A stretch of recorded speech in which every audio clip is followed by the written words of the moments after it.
Yes, good everything. Greetings and salutations. Let me stop. Hi, Dr. Carr. Get I'm there. everything. Why did you stop? It's a beautiful Yeah, thing.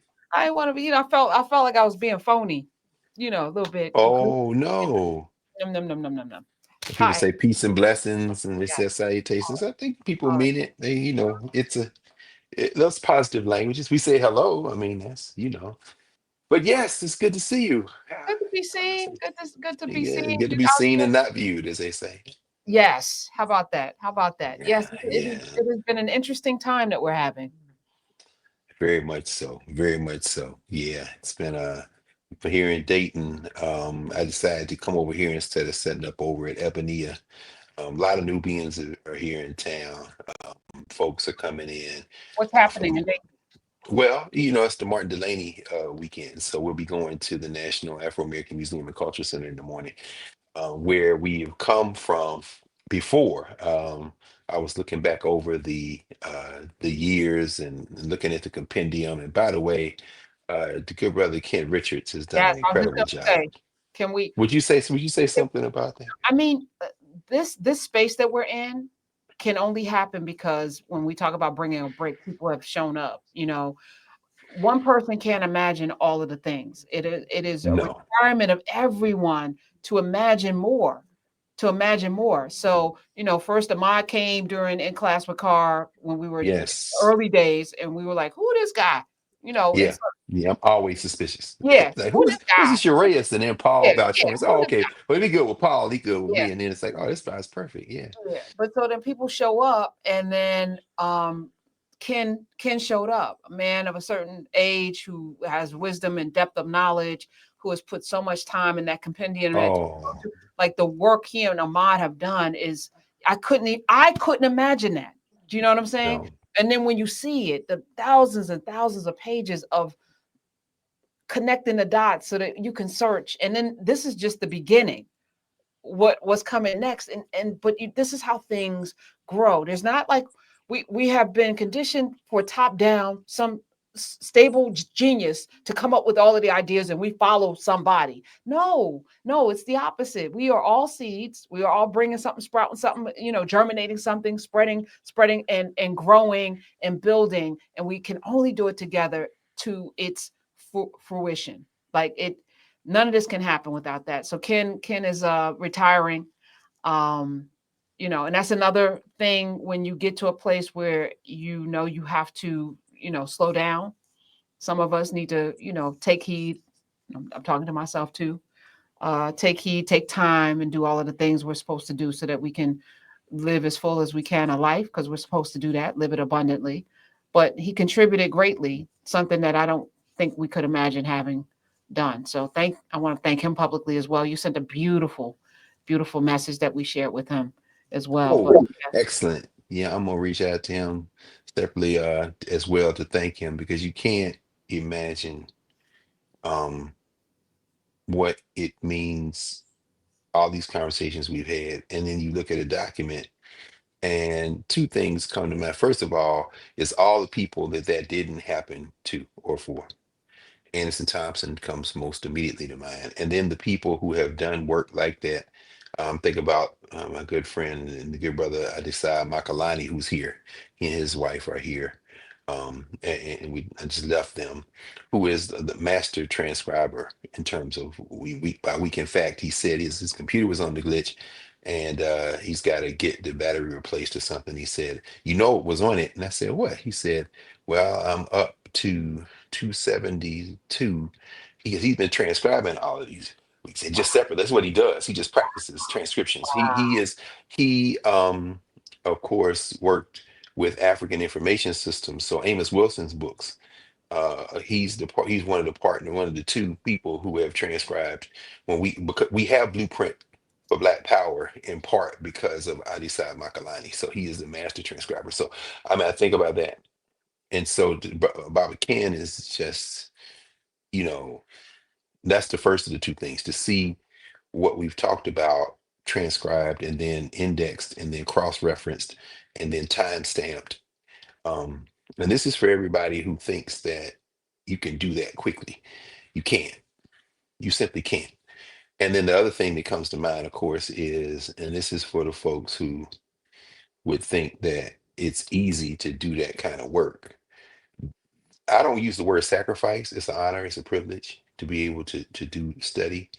At the same time, I do recognize that it requires an investment of time that is easily duplicated if you're willing to put in the time. But I don't criticize anyone who's not willing to put in the time. But I will say, for those who would very quickly move up and say, oh, that's trash or that's garbage, I'm saying no problem. I agree. Come, let's match time. Let's match effort. And after 30 minutes or hour, or on the best day of your life, perhaps half a day, now try to do that for 40 years, every day. And then we can talk. But people quick to put on t-shirts and engage in criticism. I'm like, I'm here for all the criticism, but and there's one in particular, we talked about this many times, the good John Henry Clark in a debate, when he said, I've spent my whole life studying African history and culture. And I only debate my equals, all others I teach. And so a lot of people want to debate. But then you ask them and you realize, oh, you don't know anything. I'm not going to debate you. So this for all the haters. I'm not going to fight y'all because there's nobody to fight. It would be like fight. So, but brother, reading through that compendium, it's like, yeah. It's like when people ask me, oh, what should I read? I say, okay, we got 5 years plus 5.5 years. Go and look. I don't want that. Okay, well then you don't want to read anyway. If I tell you a book, you're not gonna read it, which is fine. Go get it. But anyway, yeah, this is just a labor. It's more than a labor of love. It's a mission, and I Yeah, yeah, appreciate that, brother. yeah. Yeah, And as I think about pulling all of the pieces together, it is so much work. But this made it so much easier. And Ahmad now has unlocked some AI. So we're going to use the masters, not the masters tools, because this is not the masters tools, but we have other ways that we can pull things together using some tools that they may not even consider using them this way. But we're here. We're here. I love this title. yeah. Oh well, that's from Mayor Maynard Jackson. It's from Mayor Maynard Holbrook Jackson. The Okay, so ballot, it's yeah, the not the ballot, the ballot and book, the and the bullet. book. It's not the ballot and the bullet. It's the ballot, the book, and the buck. And the buck. Yeah, he said those are the ways for Black Power. And I raise it because, I spent part of last week. Well, this time last week, we were in Atlanta, and the day before, been in Birmingham. So from Birmingham to Atlanta to Nashville to Atlanta back to, and now I'm in Dayton. And so, did I miss any place? I don't remember. Anyway, it was a whirlwind. But in Atlanta, got a chance to spend the day with the National Coalition of Black Civic Participation, the Thomas Dortch Institute. That was, man, the days run together. It was Tuesday, today's Friday, yeah. So Tuesday the 2nd, Wednesday the 3rd, Thursday the 4th, 2nd through 4th. My good friend Melanie Campbell, who is the CEO of the National Coalition of Black Civic Participation, and Sister Janice, who is the director. Um, Melanie is also sits as the chair of the Black Women's Roundtable. And to see them in action, these Black women, there are some brothers as well, but to see mostly sisters engaged in this work is very powerful and very compelling. And as Sister Melanie said in opening up the first day of the 3-day convening, which was convening of policymakers, community workers, grassroots activists, people who are doing the work. And by the way, I should put a footnote in here and say how happy I was because, in the South, moving around, and if you want to get anywhere, you got to drive. So me, I'll get on the train. Although I got on the MARTA, I like the MARTA. I was walking around, but Sirius XM, listen on the app with my AirPods in, or I can listen in the car. So listening in the car, I got a chance to listen for a long stretch to the conversation you had with my friend and brother Davon Love. So, which was very important, leaders of the beautiful struggle out of Baltimore. That's a good brother, and very pragmatic, a Pan-Africanist, a young brother, younger, also very very clear-eyed the work that they do. And the conversation y'all had is very necessary because it's pragmatic, but it's also visionary, and it cuts through the BS, you know. The hardest thing is to be in this time with all of the noise and all of the wayward ways in which we've been conditioned to think about things, especially liberation, all of the hardwired uh, thoughts that people have on like this is what we need to do if we could just do this, but no thought on how to do.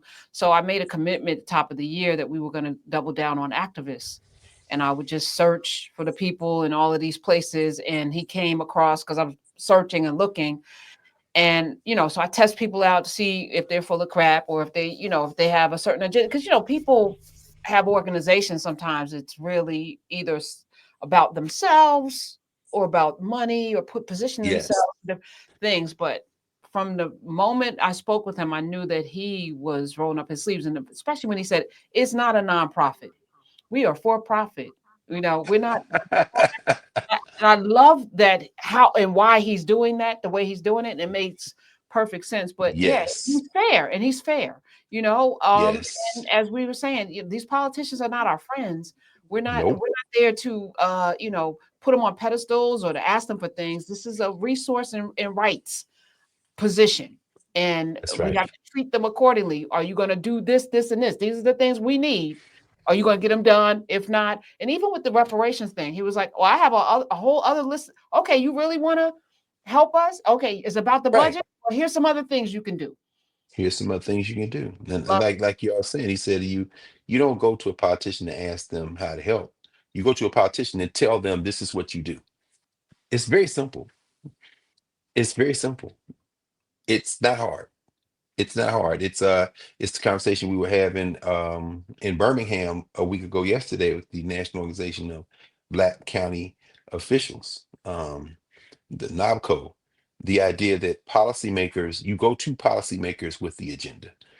And in talking with them, as I said last week, the idea that we have everything we need for think tanks. I mean, is the Black Futures Lab and some other things that are truly doing some work. And now, of course, there's the State of the People tour going around the country. They're generating black papers. I know Osmore is involved in that. Some work people are doing, David Johns and others. And then there are the longstanding institutions. I don't use the word legacy institutions except in a kind of shorthand because people have become familiar with it. I think it's an unnecessary, short-sighted narration. I think it is, in fact, I wouldn't be surprised if it came out of the brain of someone who is an op. Legacy institutions as opposed to what?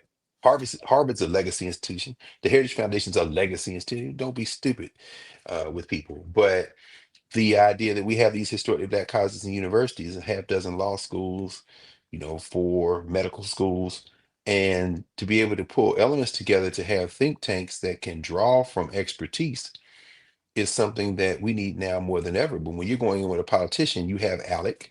ALEC has model legislation. So lobbyists don't go in and ask a congressperson or a senator or a state representative or a city council person, what can you help us do? No, they come in with the literal legislation that they have workshopped and drafted by putting combined brain power together and say, do this. And we need to do the same thing. And it doesn't need to just be LBS. It doesn't just need to be LDF, Legal Defense Fund. Talking with a young sister who works in Atlanta at the Legal Defense Fund office there, who does community activism and organizing work. And we were talking about something as near and dear to uh, the lives of people in Atlanta and DeKalb County as water bills and aged infrastructure and broken meters and the struggle to do something about it. Legal Defense Fund is known for appellate work. I was telling her when I clerked for LDF many years ago, they were exclusively um, doing appellate work, usually Supreme Court cases or appeals court cases, federal appeals court cases. But now there's an arm of Legal Defense Fund who is doing work in community around organizing, around community issues, around grassroots issues, to use that word. But I'm saying all that to say that we do have networks and clearinghouses. One thing that I've been listening this week as you talked about something you're always talking about, the importance of institutions. We have institutions. What we can do a better job of doing is linking them and networking them. I heard you talking to my colleague at Howard University School of Medicine yesterday about, thinking about how we approach this question of technology and how, using your platform as a pass through. Saying people saying, well, I want to send some resources over there. Okay, well, you heard it here. You contact us, we're going to send you right to them. We don't take a dime, and it goes right into the place it needs to get into. We need more of that network. That network will reveal the institutional apparatus we already have, and then allow us to do two things. One, assess what we don't have yet that we can contribute. And then the other thing it can do is help us strengthen the places that we do have. And what we're going to realize is we have a whole lot more than we might be aware of. And we have everything we need. And what we don't need, we can create. So yeah, spending time, as I said, with Melanie Campbell, Janice Mathis, and the sisters at the center of the Coalition of Black Civic Participation. We were on the campus of Clark Atlanta University, Melanie's alma mater. I like to really spend a lot of time when I'm in Atlanta. I go over to the AUC as much as I can. I did something this time that I haven't done in quite some time.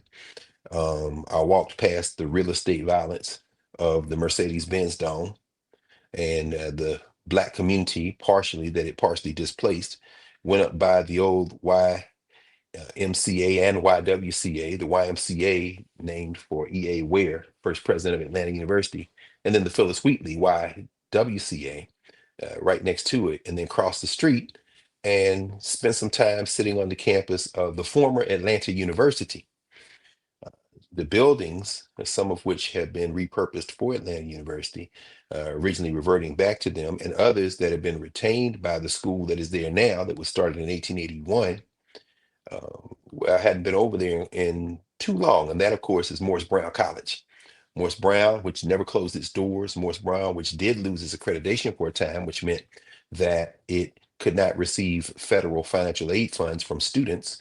So it made it look like it closed. And by the way, footnote, again, sensationalist catnip from Donald Trump threatening to threatening the Middle States Accreditation Board to strip uh, Columbia, no, strip Harvard, Columbia of its accreditation. Not going to happen.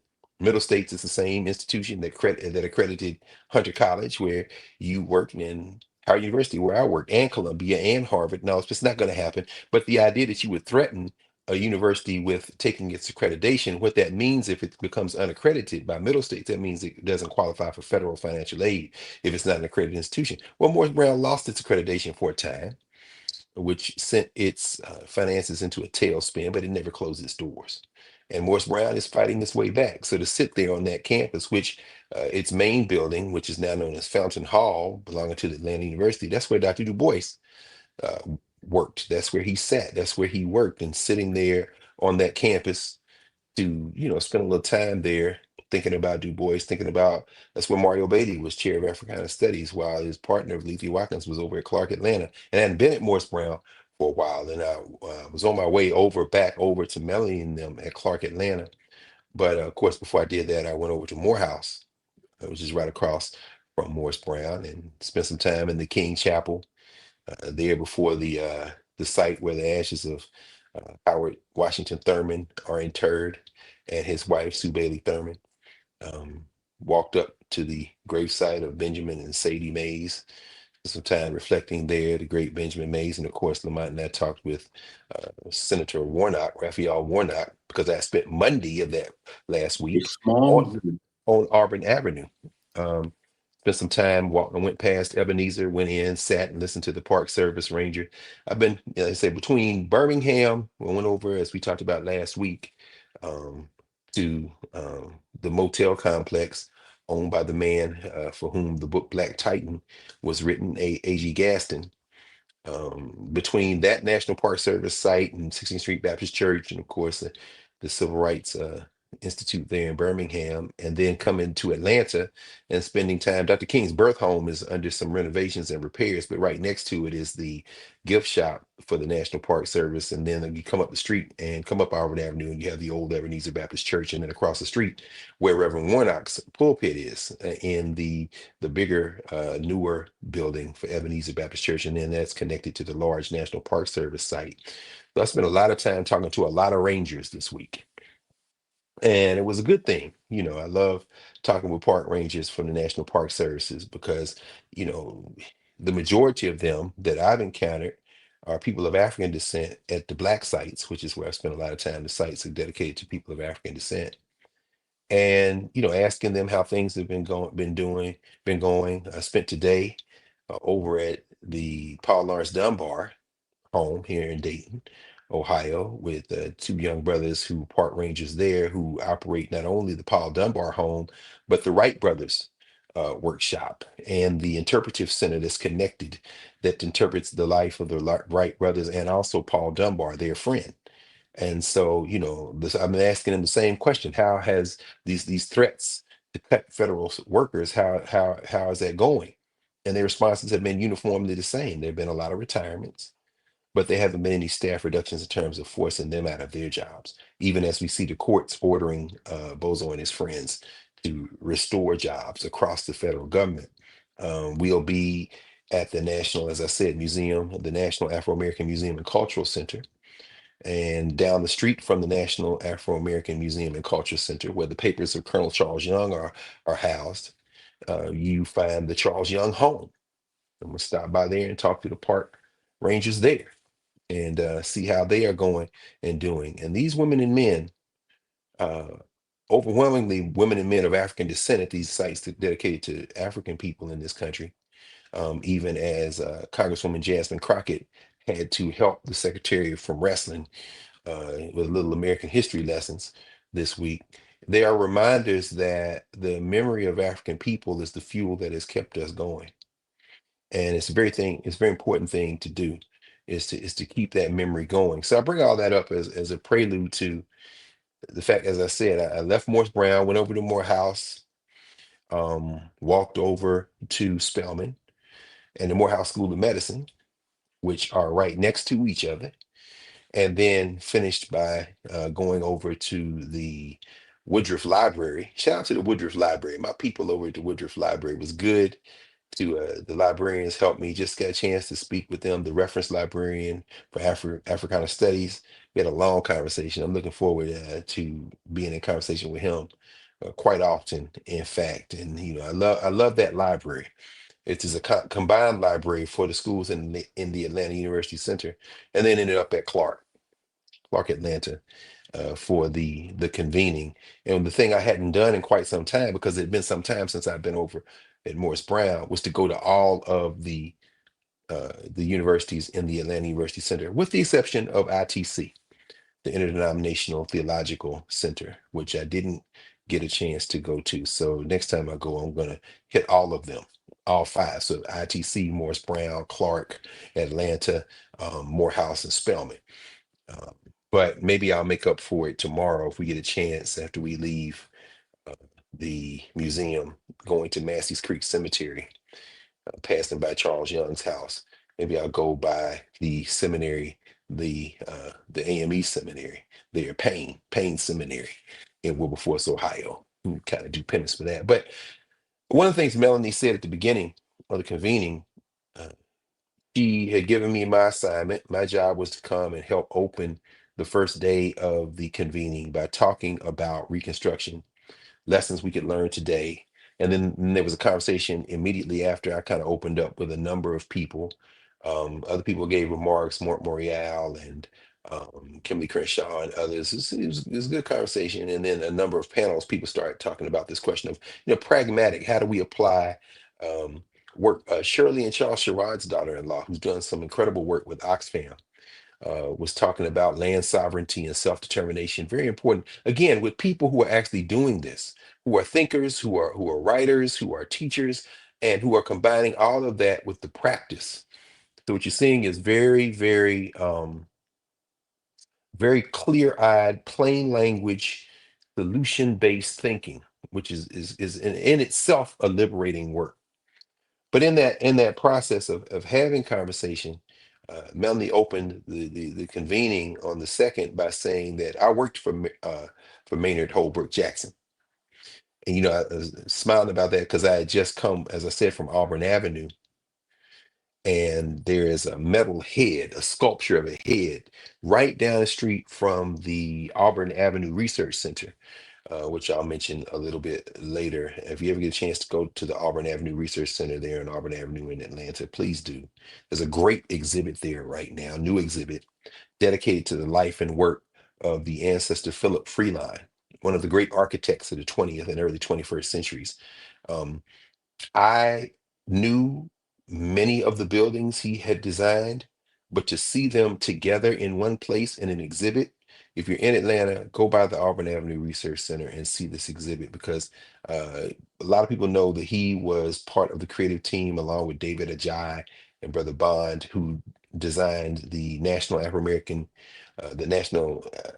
American Museum, the Smithsonian Museum in Washington, D.C. on the National Mall, although the one here in Wilberforce is the first national museum. A lot of people don't know that. And the National African American Museum in Washington, D.C. is the second Smithsonian Museum in Washington, D.C., with a center on African communities. The first being the Neighborhood Museum, the Anacostia Neighborhood Museum, which dates back to 1967, which is, of course, east of the river, the great John Kennard. uh, Dr. John Kennard, who opened that museum, his daughter Joy is now at the Smithsonian American Museum, American History Museum. And before that, she ran the Capitol East District, which included the homes of Carter G. Woodson and Mary McLeod Bethune. And she also ran the Charles Young Museum here in Wilberforce. So very well trained. Her father, she got a PhD at Howard, in fact, Joy Kennard, my friend Joy Kennard. Joy Kennard's father, John, opened the Anacostia Museum, which is the first museum in Washington, D.C., affiliated with the Smithsonian, to have as its center African life. Of course, that African life was the Black neighborhood east of the river in Anacostia, hence the Anacostia Museum. But the architect Philip Freeline helped design not only the National African American Museum, the so-called Blacksonian, as some people call it, but he also designed two libraries in Washington, D.C., including the Martin Luther King Library. I said, oh man, I didn't realize Freeline had designed this museum, did the redesign. He designed civil rights memorials. He did the building, the converted Woolworth at North Carolina in Greensboro. He designed that. He and his team designed that. He designed several cultural centers at historically white colleges, North Carolina Central, I want to say Duke, those two. He designed the Civil Rights Museum in Atlanta. He designed the Harvey Gantt Art Museum. Kat took me over there, Kathy Adams, when I was down at Claflin a few months ago. We flew into Charlotte and she came pick me up, but we went by the Harvey Gantt. And I realized that's a Philip Freeline building. Philip Freeline, in fact, one of the placards refers to him as the Michael Jordan of architecture, which I thought was fascinating. A native Philadelphian, actually spent a lot of time in North Carolina, however. And there are a number of other buildings that he designed. But look up the name Philip Freeline, Freelon. You'll be well rewarded for the time you spend looking at the life and career of Phil Freeline. And if you get a chance, go to Auburn Avenue and check out that exhibit. So as I said, right up the street from the Auburn Avenue Research Center, got a chance as I was coming into Sweet Auburn, the guy who named it Sweet Auburn, who they called the mayor of Sweet Auburn. He actually is Maynard Jackson's grandfather. So, Maynard Holbrook Jackson's grandfather, John Wesley Dobbs, very important figure if you know the history of Black Atlanta and African people in this country in terms of our governance formations. But as Melanie stood up, she said, I worked for Maynard Jackson. And Maynard Jackson, who was born into a family of folk who fought for African people and expanded the concept of civic humanity in the United States of America in part as a defense mechanism for African people. She said that, Maynard Jackson talked a lot about when he was on the campaign trail and once he had won election about the three things that would empower African people: the ballot, the book, and the buck. And he put it, as Joe Madison would say, where the goats can get it. And before I leave Dayton, we'll go by the street that was renamed for Joe Madison. Actually, Joe Madison and Kwaku Larry Crow went to elementary school together. I'm always learning something about Larry Crow. I said, hey man, Larry Crow. He said, yeah, man, we went to elementary school together. So, and so he started talking about him and the Boy Scouts and all this stuff. I'm like, man, dude, who do you not know? So, I do a tribute to him in my podcast. Karen Hunter is awesome on his birthday. His birthday is on the 16th. So Shauna Renee and I did a tribute to him. So it's the day after Father's Day. Joe Madison on Karen Hunter is awesome. Check it out. Shauna Renee gives a lot of insights into her daddy, and she's on Urban View Mornings with you on yeah, Monday.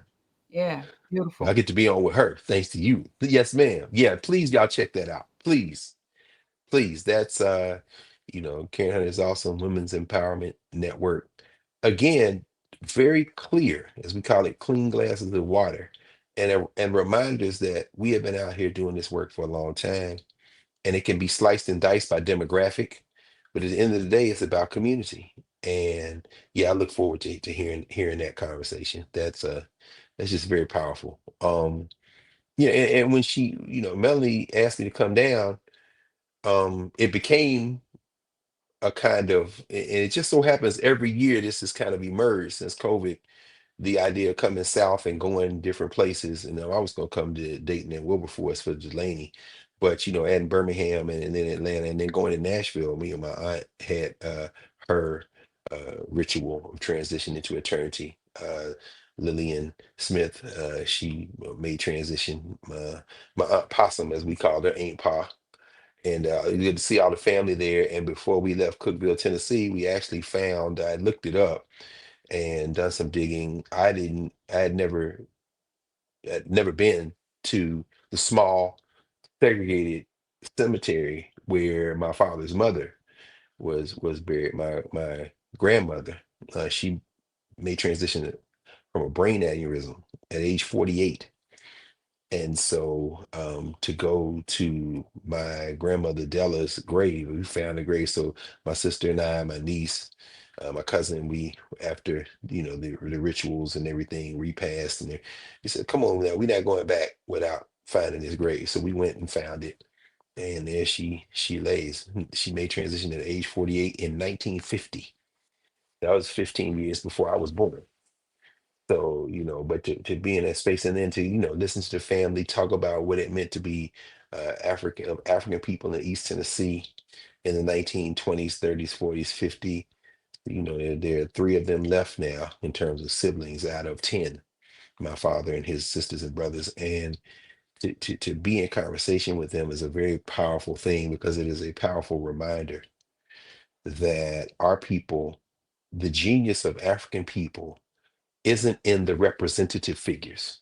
It isn't in the Du Boises or Booker Washingtons or the Harriet Tubmans or Sojourner Truth. It isn't in the Toussaint Louvertures or the Miriam Makebas. It isn't in the Frantz Fanons. And it is in the lives of the people that surround those people.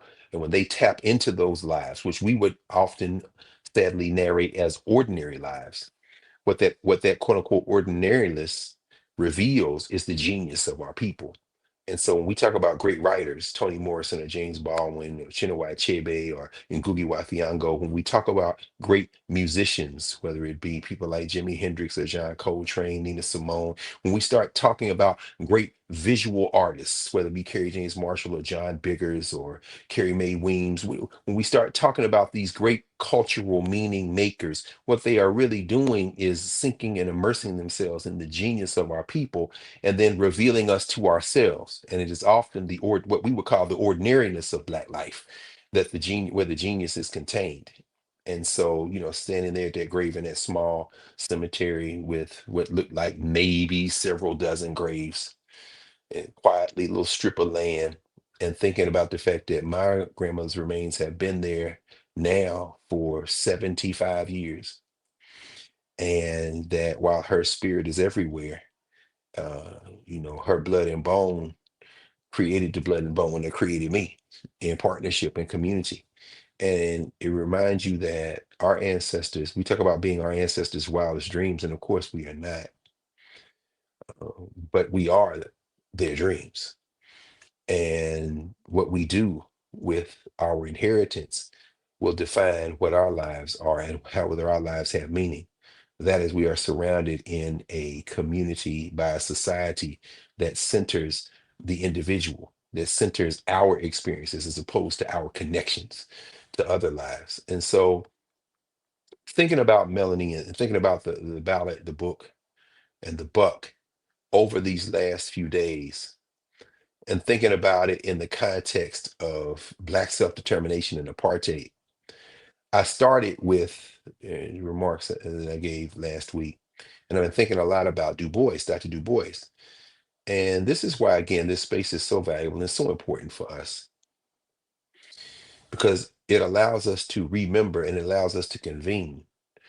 And Prof, I will never stop being grateful to you because, it's one thing to experience things as an individual. I spent a lot of time being in places and thinking and being quiet.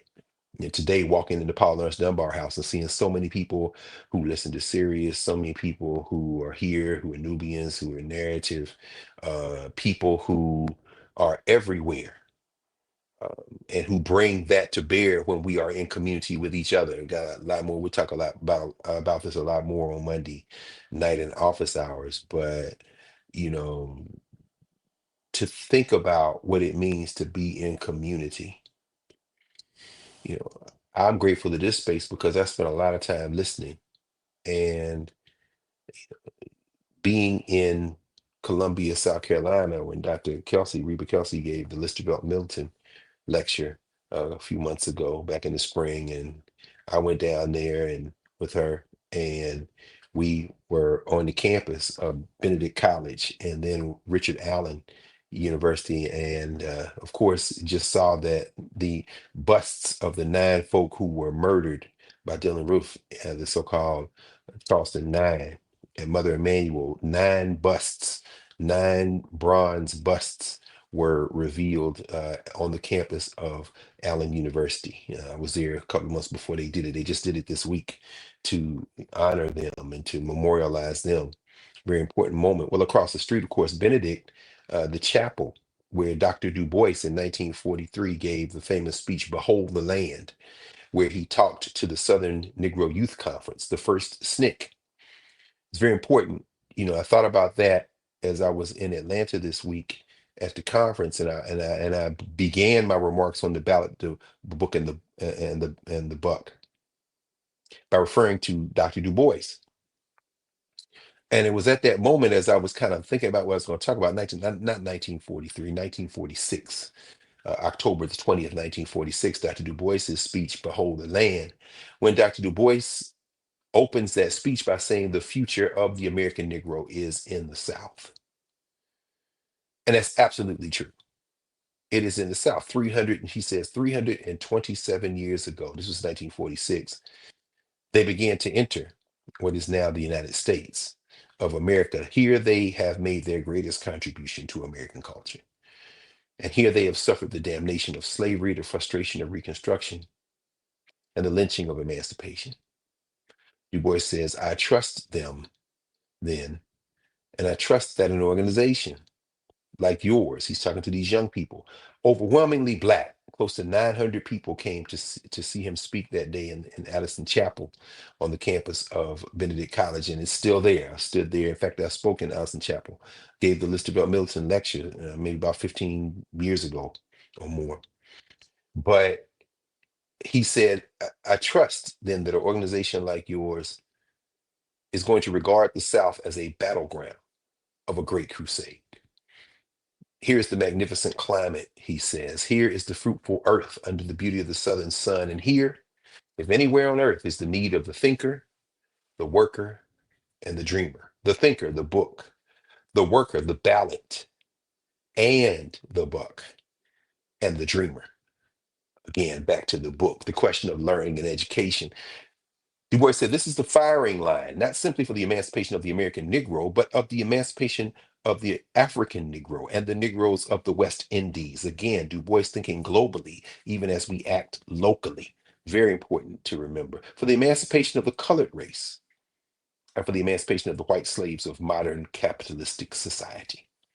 Critical to think about the local manifestation of global politics, even as this week we see that a good brother, general, The leader of AFRICOM is going to be replaced with another white man. I guess a DEI move. The only DEI there is in the contemporary world system is whiteness. But I guess the brother couldn't, earn his keep to be reappointed. Got to get him out of the paint. And he's been doing everything he can to earn his keep, bad mouthing General Traore, saying that this is the biggest threat in the world, it's the terrorism in West Africa, whatever, whatever, my man. But you still couldn't keep your job. But Du Bois in 1946, reminding us that it is a global context that we have to put ourselves in as we think about how we can act locally. And thinking about that, reflecting on that speech in Anticel Chapel there on the campus of Benedict College, I then finished the beginning movement of this conversation around the ballot, the book, and the book by quoting the final paragraph of Dr. Du Bois's speech to these young people, the first SNCC, not the Student Nonviolent Coordinating Committee, founded in the spring of 1960 at Shaw University, but the Southern Negro Youth Conference, which was overwhelmingly Black students, but not exclusively Black students. Very important to understand. Dr. Du Bois said, here in this South is the gateway to the colored millions of the West Indies, Central and South America. Here is the straight path to Africa, the Indies, China, and the South Seas. Here's the path to the greater, freer world, the greater, freer, truer world, Dr. Du Bois writes. He says, it will be a shame and cowardice to surrender this glorious land and its opportunities for civilization and humanity to the thugs and lynchers, the mobs and profiteers. Shout out to Elon Musk and Donald Trump. We should speak of it once and not again. Du Bois has named you decades before your frenemy slap fight is threatening to, I hope, reveal our social structure machinations, which may allow us to renegotiate the terms. I'll just say one other thing in that regard, whether it be, set aside the errant, immoral potential behavior, alleged behavior in terms of Jeffrey Epstein or whatever, because we know that in a white supremacist patriarchy, that behavior is not disqualifying. We can set that aside for a moment and perhaps focus on Musk saying, I may dump millions into creating a third party. Well, we know that that would weaken the white nationalists, at least the Republican Party formation, and who knows what that might open up. But again, Dr. Du Bois says you're not going to give it over to the mobs and profiteers, the monopolists and the gamblers who today, Du Bois writes, choke its soul and steal its resources. The oil and sulfur, the coal and iron, the cotton and corn, the lumber and cattle belong to you, the workers, black and white, and not to the thieves who hold them and use them to enslave you. They can be rescued and restored to the people if you have the guts to strive for the real right to vote. This is Du Bois. This ain't Maynard Jackson. This ain't us in 2025. This is Du Bois in 1946. Strive for the real right to vote, the right to real education, the right to happiness and health, and the total abolition of the father of these scourges of mankind, poverty. So Du Bois puts the economic foundation of the social structure as the cause for everything else. And he's not wrong. He's not wrong in that it's a materialist rendering, but Du Bois did not surrender his concept of culture and spirituality to a straight materialist rendering. That's why he can never be a communist or a socialist and combine that with atheism. There's a spiritual dimension to this. It doesn't mean that you abandon the clear-eyed materialist renderings, but it also doesn't mean that you displace the central role of ways of knowing, Africana ways of knowing, Africana cultural meaning making. It's very important. So, with that in mind as a prelude, in fact, let me just pause here just for a moment and lift up Mama Olabisi Olakolade, Baba Kwekule Crow's wife and partner, because what she did today with a team of sisters, women, and men at the Dayton Council of Elders. Um, some folk came down from the Kemetic Institute, which initiated this ritual. My good friends Charles and Carolyn Grantham came down. It was good to see so many different people come from all over.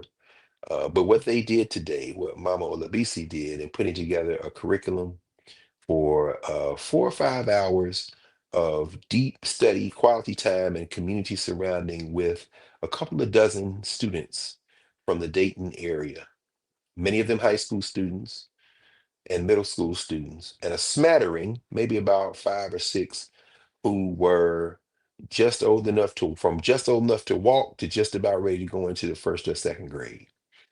And she convened at the Paul Laurence Dunbar Center a conversation around Martin Delany and Paul Dunbar.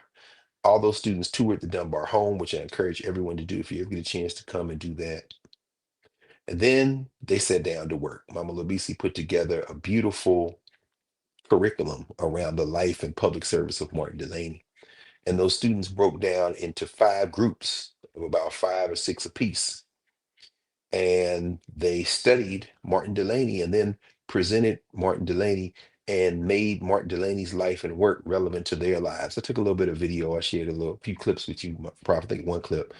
And maybe I'll share some more on office hours on Monday night.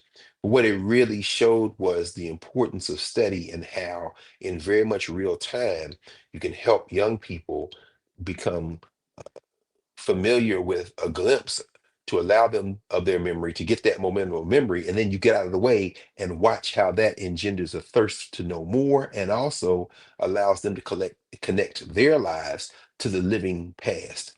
And it was remarkable to see even the youngest of the children. I'm walking around the tables, I'm listening, make a few comments, and I came to the young people, and I'm talking about 3 years old, 4 years old, 5 years old. They around here this table, and they got a piece of chart paper, and they're looking at this, and they're trying to figure out.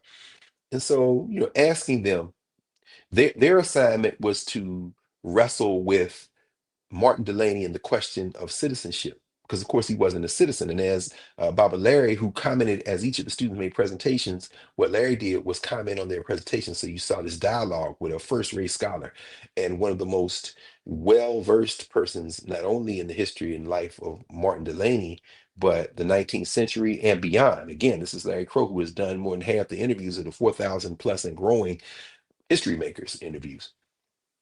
So he's interacting with them, and these are babies wrestling with a question of, wait for it, citizenship. And what a 3-year-old, 4-year-old go wrestle with citizenship? But they understood the fact that Martin Delany was an inventor. In addition to being a physician and an explorer, in addition to being a soldier and a diplomat, in addition to being a novelist, and in addition to being a scholar who studied ancient Egyptian hieroglyphs enough to begin to give a conceptual translation. Mario Beatty's going to be here tomorrow to talk a little bit about that. But he was an inventor, and the children understood that he wanted to get compensated for his invention. He invented a brake system when he was in Western Pennsylvania, Pittsburgh, the Hilly district. And he went to the patent office with his friend, Dr. James McCune Smith. I'd encourage folks to look him up as well. We've talked about him before.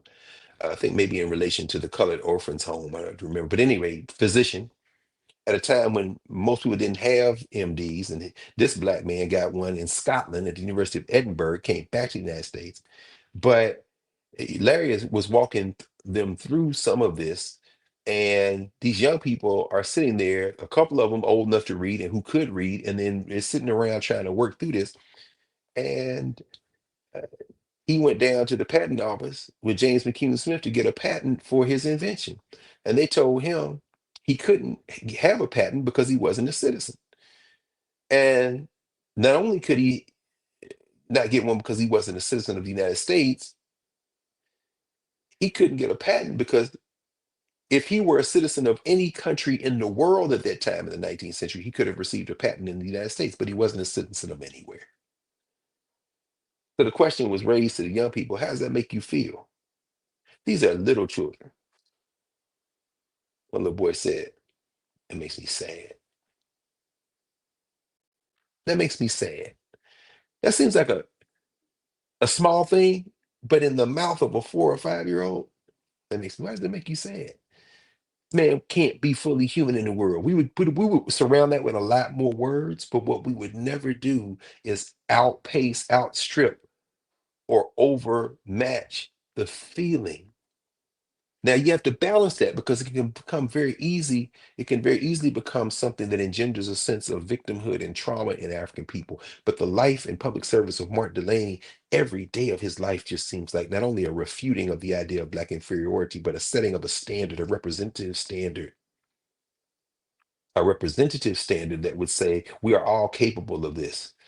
And so it was really something, and Mama Ola BC, I just wanted to say that because, this question of citizenship was raised, and it was raised in the context of a day of intergenerational learning where teachers, community members surrounded young people. Everybody reported out. The teenagers did a great job. The smaller children did a great job. The middle students did a great job. And they weren't segregated by age as much as they were kind of clustered around those who were closer in age. So there was a lot of overlap, but it was very interesting. So the question then of the ballot struggles for full citizenship and collective power.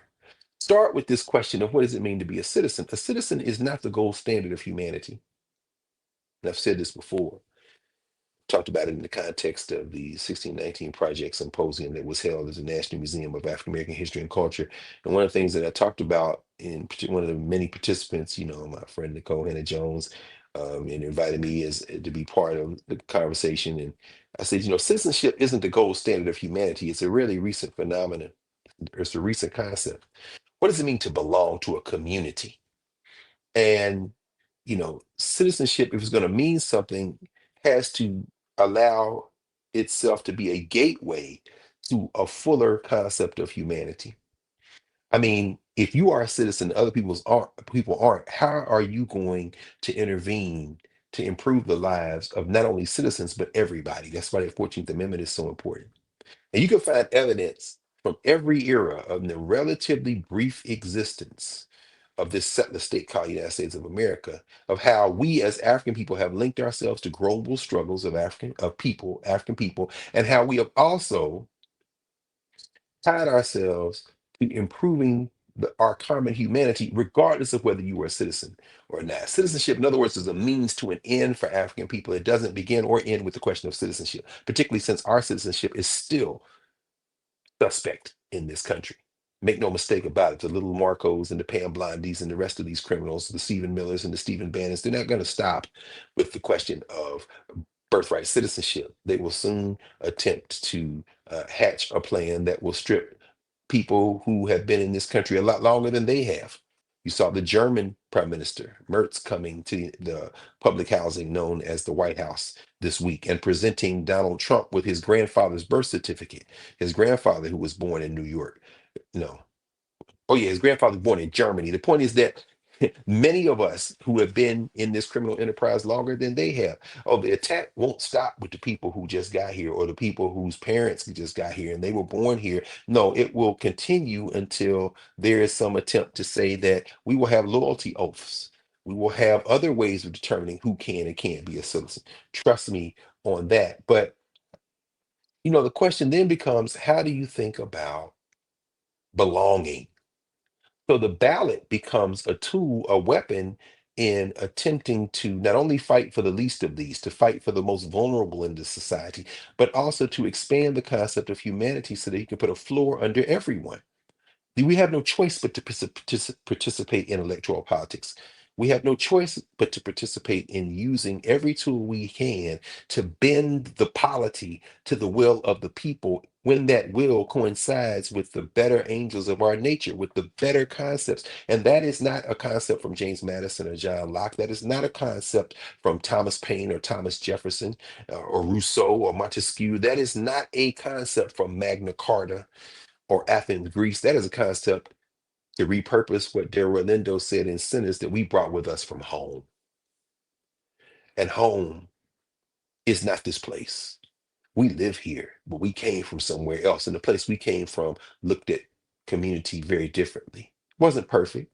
No society ever is, but the concept of everyone meant something different where we came from. And we have somehow managed to retain that, somehow managed to continue to have that concept. And that informs our civic participation.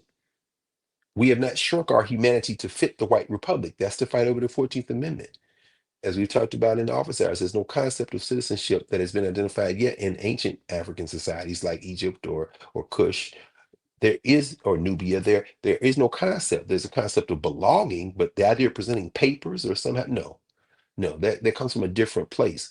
And the question of solidarity in that common purpose isn't divided by gender. So the idea that somehow women and men have different forms of citizenship, that somehow there would be protections for people based on gender, that you could pass the 15th Amendment and exclude women and need a 19th Amendment.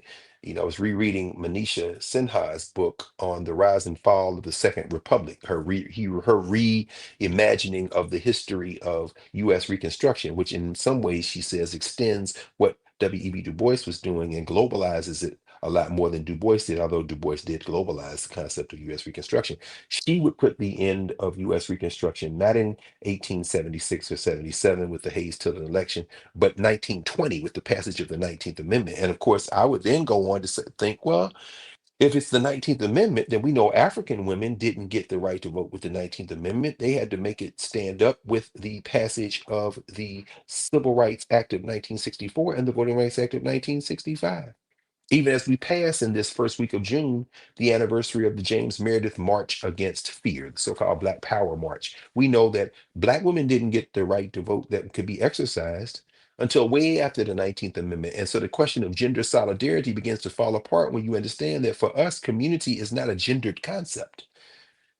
It's not about Black women or Black men. It's not about Black queer or Black straight. It's about Black community and all of our beautiful difference coming together for a common purpose. And so using the vote in that regard means redefining the concept of community.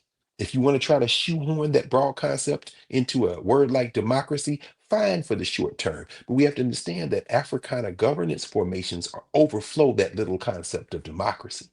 Democracy is too often wed to the concept of citizenship, and African people have never been able to shrink our concept of our obligation to other human beings to a small label like democracy or a small label like citizen. So that strategic and tactical mobilization, we talked about that a lot at this conference.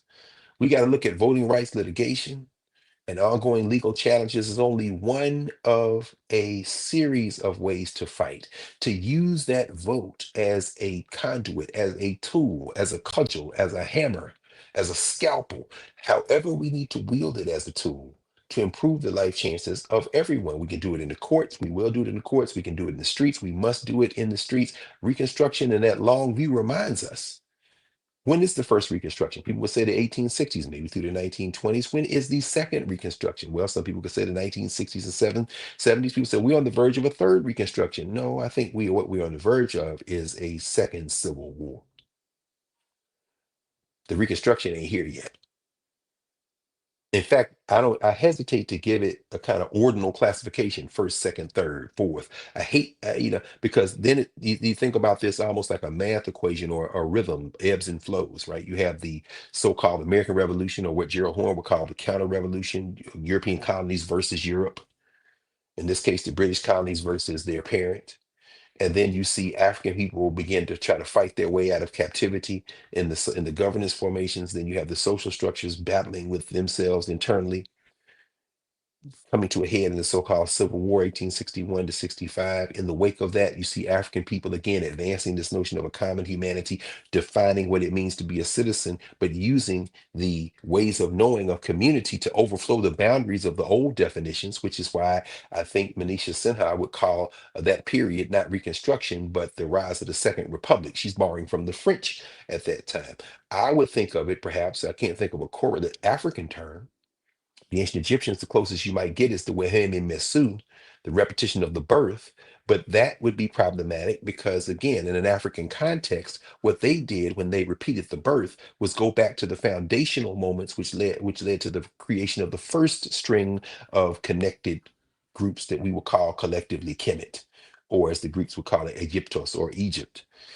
In that case, then, if you were to call Reconstruction instead a Weheme Mesu, you would say that then those people in the 1860s and 70s were going back to the founding documents. But what the Egyptians did was go back to when they were better at bringing community and bring that forward over thousands of years, not go back to murderous fleeing felons like Madison, Washington, Jefferson, Adams, and others, and try to restore that, because that would still exclude African people. So in some ways, I might even agree with Kermit Washington in some ways in his book, The Nation That Never Was, that Reconstruction in the United States of America was actually the founding of anything, something different than the original 18th century founding. Could have got rid of the whole damn thing and rewrote it, which probably would have been better. But my point is this: when you come forward then after a century, from the 1860s to the 1960s, from what Lerone Bennett Jr. and Black Power USA calls the first Black Power movement, which was the 1860s, into the second Black Power movement of the 1960s and 70s, are you looking at a second Reconstruction? Well, what preceded it in terms of a civil war? You could argue that the war to defeat segregation, which wasn't a war to become white, but a war to break the back of uh, the legal dehumanization of African people once and for all. It was never about merging with white people. It was about making sure our common humanity was respected. Du Bois made this point over and over again, and we've lost that point, but we can recover it with the momentum of memory. So maybe then that civil war, so to speak, is the period maybe in the 1920s, 30s, 40s, 50s, before the 1920s, but we won't quibble the point. And then the second Reconstruction comes in the wake of the head, the kind of culmination of that political war, trying to secure that right to vote. Again, the ballot, the Civil Rights Act of 64, the Voting Rights Act of 65, and then the long dispensation of the White Lash, just like it came after the Reconstruction of the 1870s. Now you see in the 1970s and 80s, the rise of the Heritage Foundation, the long White Lash, which has reached its culmination. But what has happened, and why can't we say these are perfect correlations between the 19th century and the 20th century, the 1860s and 70s, the 1960s and 70s, and then forward? Why can't we say it's a perfect match so that we can predict what comes next? Because everything has changed. The technology has shifted. The world has shrunk in terms of communication networks and the flow of capital. So now you have the same type of sentiment, white nationalist sentiment, now that you had a century ago in the 1920s and 30s. It's the Klan in the 1920s and 30s, the Ku Klux Klan, the second rise of the Ku Klux Klan in places like Indiana and other places, the first rise having been in the 1860s. Now you have the rise of the MAGA movement, which is an extension of the Tea Party movement, which is an extension of the John Birches and others. It never really goes away. But now you have a different set of circumstances. The demographics continue to change. The United States population isn't the same now as it was a century ago.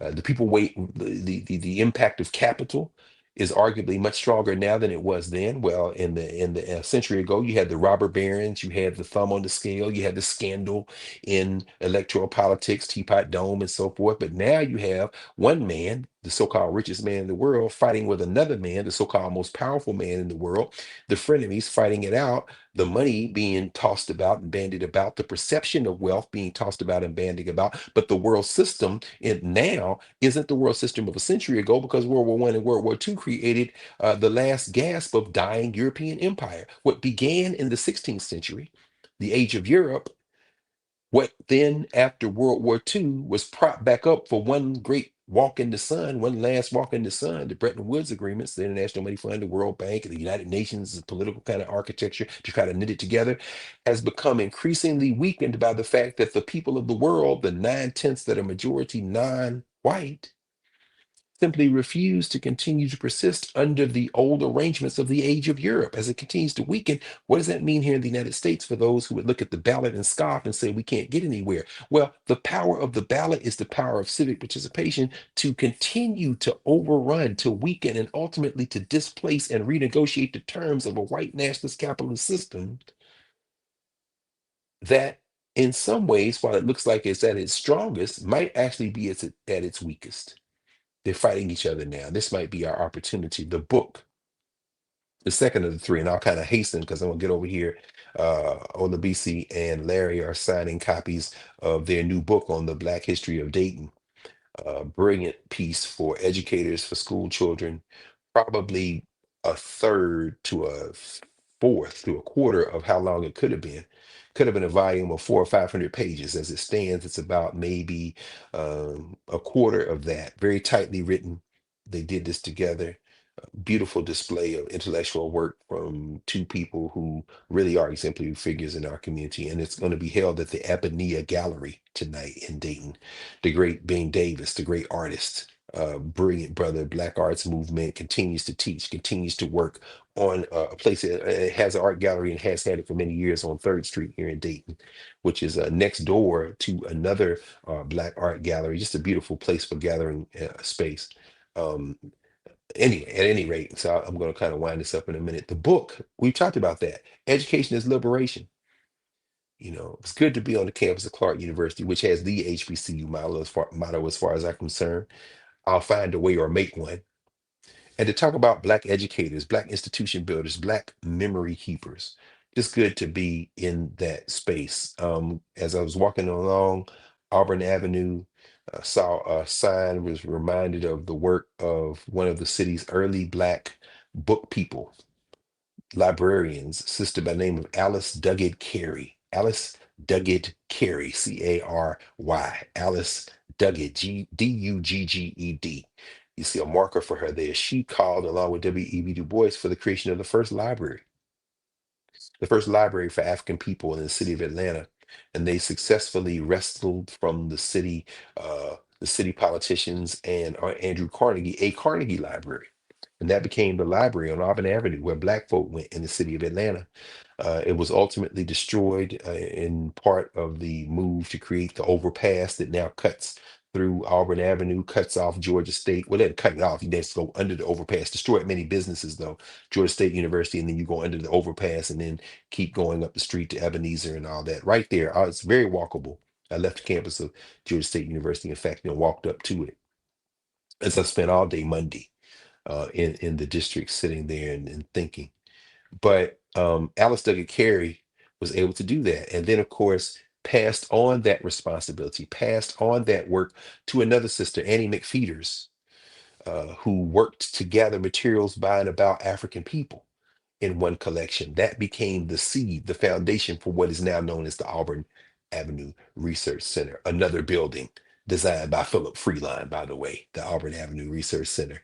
It's amazing to think about the buildings that he has designed. But at any rate, these are Black women.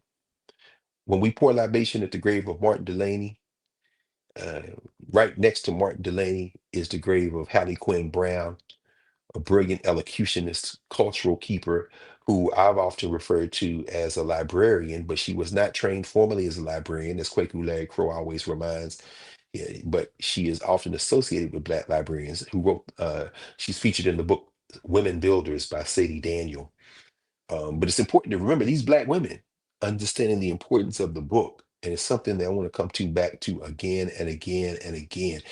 What we do here, what we do in Nubia, what we do in Narrative, what we do with our classes there, what we do in class, which is not only in Nubia, but of course, broadcast to the world of YouTube.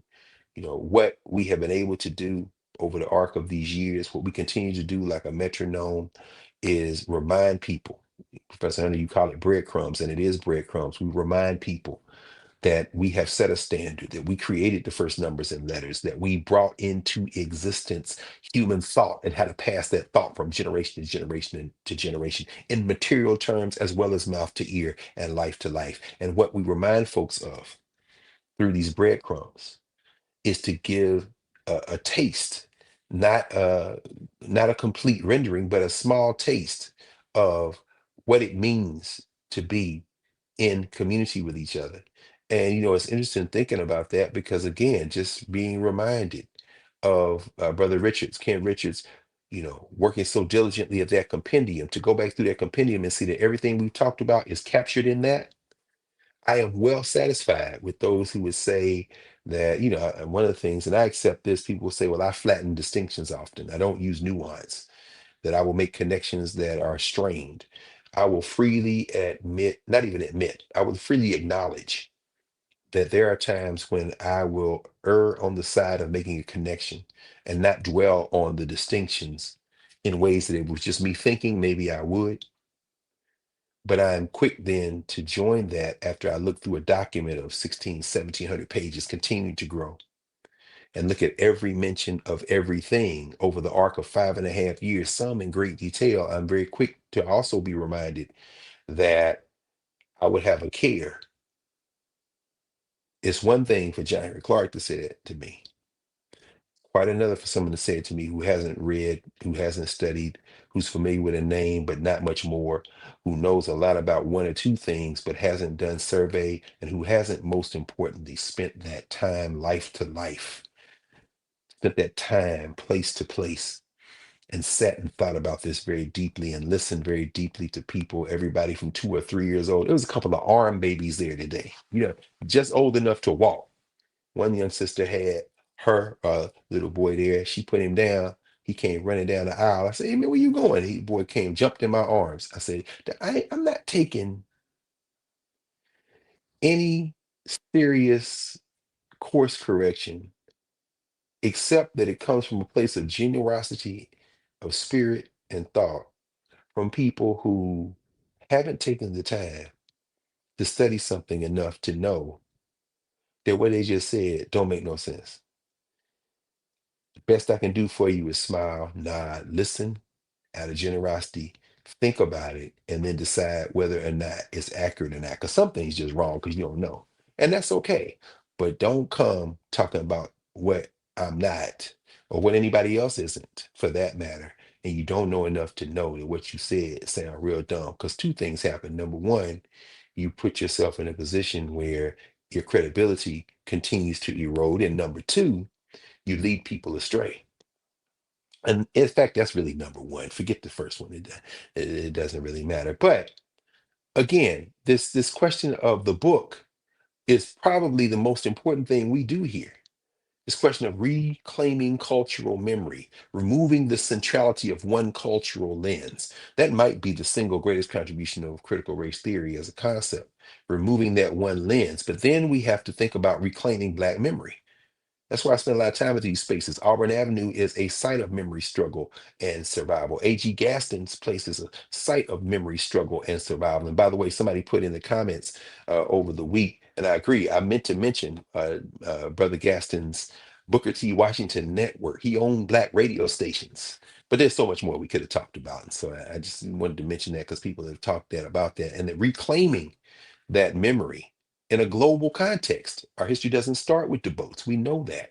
And so it's important to understand that while our history doesn't start with the boats, the contemporary world, with the BRICS and the African Union and CARICOM and people linking up and trying to move and make connections, those things are reinforcing something that, again, thinking about the life and public service of Mark Delany, and I would encourage folk to go back in our archive to session 168. We've talked about it a lot. If you look at session 25, session 65, session 116, those in particular, we could talk about Martin Delany in detail, but because we've been to Ohio several times since we've been here. One time we actually did it from the museum, if you remember last year. But session 168 will give you a deeper dive in terms of the life and public service of Martin Delany. And of course, when we talked about John Brown, we talked about Martin Delany. When we talked about Harriet Tubman, we talked about Martin Delany. There's so many other places. Memorial Day generally is when we talk about Delany. But finally, again, that memory recovery is very important. Finally, the book. Economics, capitalism, collective wealth. What does it mean? Well, in some ways, it's capitalism versus democracy. Some people will call it that. Now, I don't know. Manisha Sinha would say that. I wouldn't use the word democracy, but I understand what she's getting at. There's a foundational conflict between these settler states, including the United States of America, and the idea of including everybody. The United States Constitution is in many ways a property document, which centers the concept of individual rights as individual property rather than social or collective property. Contrast it with the South African Constitution. Contrast it with how Africans in the United States of America, like Pauli Murray and Charles Hamilton Houston, have talked about things like a right perhaps to a job, a universal basic income, as I mentioned last week, the good brother Stephen Reed, the mayor of Montgomery, Alabama, talking about the possibilities of universal basic income. If you put a floor under everyone, that opens up the possibilities for everyone, the economic possibilities. Again, the buck, talking with Senator Warnock this week.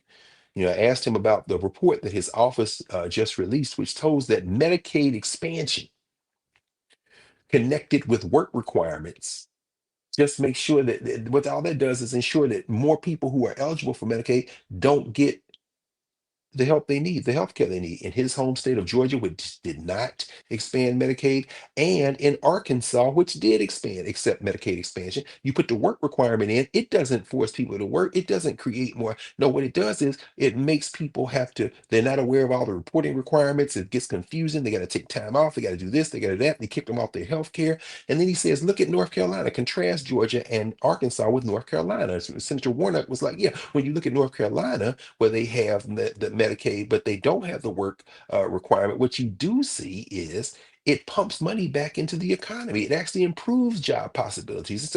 This is a very powerful thing. But guess what? Cutting Medicaid to the tune of almost $900 billion isn't an act of saving money, it's an act of cruelty. This is what happens in a society that is founded on the idea of greed and profit, a capitalist society that is in conflict with the concept of community, whether you want to call it democracy in a more limited sense or our common humanity in a broader sense. The evidence is clear.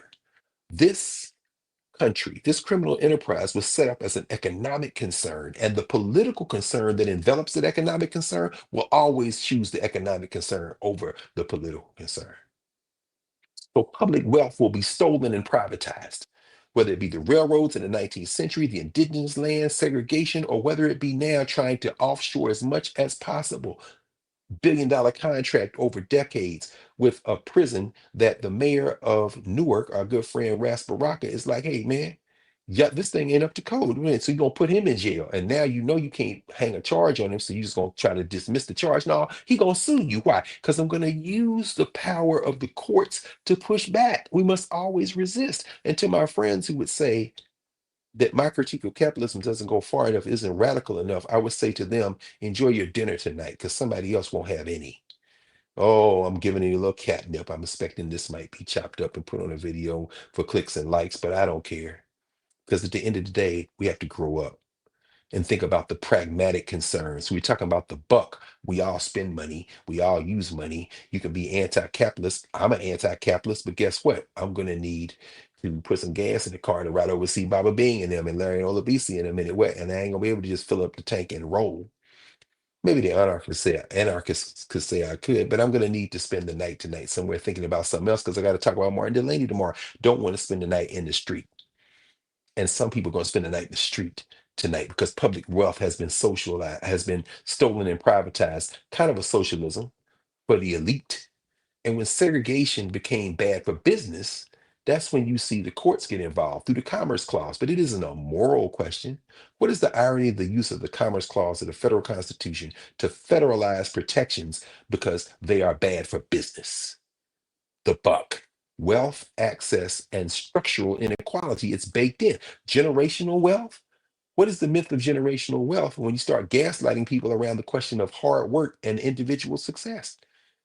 When you're using the state apparatus to enrich yourself as an individual, whether it be Elon Musk and all his government contracts, which are threatened and really not threatened because the general is going to tell Donald Trump, you can't get rid of SpaceX, not and expect us to have a military the way we see it now, or whether it's being creating these fictitious meme coins and trying to siphon off wealth that way and deregulate everything because you're in control of the state apparatus now, all about theft. So how do we build economic power? Through community-based economic values, interdependence, respect, mutual aid. All politics, as we learned as we were reminded at the National Organization of Black County Officials in Birmingham last week, all politics is local. Reimagine trade and labor. Where are we going to do that? Well, we got these HBCUs. Let's sit and talk about it. Let's think about it. And then let's put into place strategies that you can take at the local level that will help you empower. We got to fight a cop city in Atlanta. We can also fight to get a better representative in the state legislature and a better governor and better senators so that we can then use those as leverages to intervene so that when we push forward at the local level, we have some allies. And certainly we don't have people who resist as hard. Strategic ownership, strategic protection. Public education funding fights have to continue. We have to be creative, recreative. How many times we talk about rethinking the First Amendment? If you're going to privatize and use public dollars for private formations, religious schools, and okay, well, we're going to take some of our money back for those as well. And you can complain all you want, but we'll tear the place up because the precedent has been set. Whatever precedent you set, we can match, we can overmatch. So, in closing, the ballot, the book, the buck, the kind of final word that I kind of left with them at Clark Atlanta, and I want to leave today as we think about this weekend of Mark Delany, a man who understood as he fought to end captivity, direct captivity in the United States of America in the 19th century, born in 1812, made transition almost in the 1880s. Well, at age 75, so 1887. What Martin Delany represented in terms of self-determination, fighting politically, fighting literally as a major in the United States military, fighting for economic self-determination after he joined the Freedmen's Bureau in South Carolina, and fought, among other things, to create a framework by which formerly captive Africans could grow their crops and receive a fair wage, whether it be the power of education, which he understood intimately, whether it was by learning Yoruba and other elements of West African languages as he traveled through what is now Nigeria, where it meant getting on trains and boats to sail south during captivity to investigate the conditions of African people and then write up reports on that in a fictional form, thinly veiled fiction, based on his experiences as a chocolate colored African man during the period of captivity in the 1840s and 50s in his novel Blake or The Huts of America. Martin Delany understood that what we understand today in narrative, Nubia, in class, in the full range, Karen Hunter is awesome, all the platforms, Black Star Network, what we understand is that you must raise these experiences to a level that are visible, raise it to a level that is visible. Du Bois closes Behold the Land by emphasizing that young people, you have to use publicity. You have to make things public. It's very apparent why Elon Musk bought Twitter, because now you can wage a conceptual war with 220 million quote unquote followers. And Donald Trump, it's very clear that what made him was the platform, NBC, The Apprentice, this whole reimagining of what he is, the illusion, use the publicity. Du Bois told those young people, use publicity. In this age of relentless noise and distraction, can we do any less? This perpetual drumbeat of publicity, but a perpetual drumbeat of consistency, a metronome of consistency is what we've established here. Isn't perfect, isn't universal, isn't complete, but it's provocative enough with enough scholarship, with enough sources, with enough collective experience, with enough convening and networking to set a standard, a minimum standard for study, a minimum standard for understanding. The Christopher Rufos of the world who chase off people like the man Santa who Ano, who was supposed to be the president of the University of Florida, chased him off, or install somebody at Florida A&M. Now it's being reported that the Florida A&M Board of Governors is saying that you can raid the money that was raised for the band and football team, whatever, to help match the salary of this person who should never have been the president of Florida A&M University, and then negotiate a salary that's like twice over what, or a third over what the previous president had. And it's like, really, this is what we're doing here? Yeah, and you can raid these other coffers. No, guess what? Jailbreaking the university means we have a platform here competing with all the other platforms every day. 15 million other people got a podcast. But our standard remains undiminished in part because we have a responsibility to glean that momentum of memory and to remind people we must act, not just vote, not just read, not just spend, but to do all of those things and more with vision, grounding, and urgency. And as we say, if it seems like we're going to be stopped, we will find a way, or we will make one. So I'll stop with that. We're going to see what these folks are doing over here. Ashe, please give Baba Larry and Mama uh, Hola, BC. BC, Yes. give them a hug for me. Of course. And listen, everybody, look, I got a million hugs to give you. And I'm serious. These folks, oh my goodness. So many people. In fact, I won't I'll talk more about this. I'll tell you offline. But a sister came to me and she was saying that she's a caregiver and her father made transition at age 100, mother lived to her 90s. And she says, I was traveling back and forth. I listened to Sirius and I listened to y'all. So I want to tell you all, and I want you to tell Karen this. She said she and her husband, some people have said it saved their lives. I'm always kind of like, no, your life was your life. But the floor that this puts under people, I told her I'm gonna tell Karen that in a minute. I'm going. We got in class this afternoon, so I wanted you to know that. So yeah, that hug, you should feel all that love because it's radiating off these folks, and more people are coming tomorrow. So Travis, Dr. Travis came. He's in San Antonio. Yes, Travis is here. He came from he was at Mississippi. As you know, he was in Clarksdale for the screenings. So he was there with so he's here now, another Nubian. And then Travis I said, Travis, what you doing? Travis don't miss. He was here last year. So everybody, so again, that love, you should feel all that love. Because the people I do. I mean, and that's the thing I think we all should be aspiring to. Community, yes. building community and making sure that we have each other's back because it's contagious.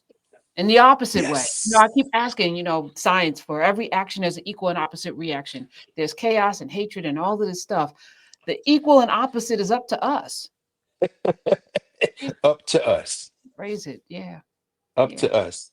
Love you. Love you Give too. them all hugs for you tonight. And I will see you soon. Yes, you will. Yes, Okay. sir. Love you. See ya. Love you too. Bye-bye.